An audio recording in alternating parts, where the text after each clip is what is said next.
Hello everyone, welcome back to another mini blog. তো আজকে হচ্ছে স্যাটারডে 24th মে। আর এই আমি এখন সকাল সকাল চলে গেছি হচ্ছে মুদি সওদার দোকানে, বিকজ আজকে মাসি বানাবে বাড়িতে বিরিয়ানি, চিকেন বিরিয়ানি। তো সেটার অলরেডি প্রিপারেশন স্টার্ট হয়ে গেছে, তোমরা দেখতেই পাচ্ছ। আর মিনওয়াইল আমি ব্রেকফাস্টে একটু ব্রেড টোস্ট করে নিয়েছিলাম। তারপরে আমি আর রিতেশ বসেছিলাম আমাদের কালী পুজোর ফর্দর জন্য। তো এই সব ডেকোরেটিভসের জিনিসপত্র লাগবে। তারপরে একটু গাছপালাগুলো ঠিক করছিলাম, মাটিটা। আর এই হচ্ছে final look of the biryani. কি অসাধারণ যে মাসি বানায় বিরিয়ানিটা, তোমরা মানে কি বলবো, এখান থেকে আমি জাস্ট বলতেই পারবো। বাট যাই হোক, খুব ভালো খেয়েছি, অল থ্যাঙ্কস টু মাসি। অ্যান্ড তারপরেই বিকেলবেলা একটু ঘুম দিয়ে উঠে রাতের ডিনারটা করলাম, একটু এগ কারি করলাম। আর তার সাথে করলাম হচ্ছে প্লেন পাতলা পরোটা।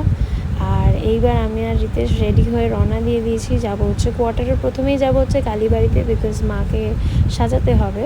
আর এইবার দুজন শাড়ি দিয়েছিল, তাই সেই দুটো শাড়ি পরিয়েছি আর মাকে গয়না পরিয়েছি। তোমরা জানিও কেমন লাগছে মাকে, অতি অবশ্যই জানাবে। আর তারপরে এই কোয়ার্টারে চলে গেছিলাম, আমি রিতেশ সব ডিনার কমপ্লিট করে এই এখন আমি শুতে যাচ্ছি। টেক কেয়ার, বাই, দেখা হচ্ছে পরের ভিডিওতে, টাটা।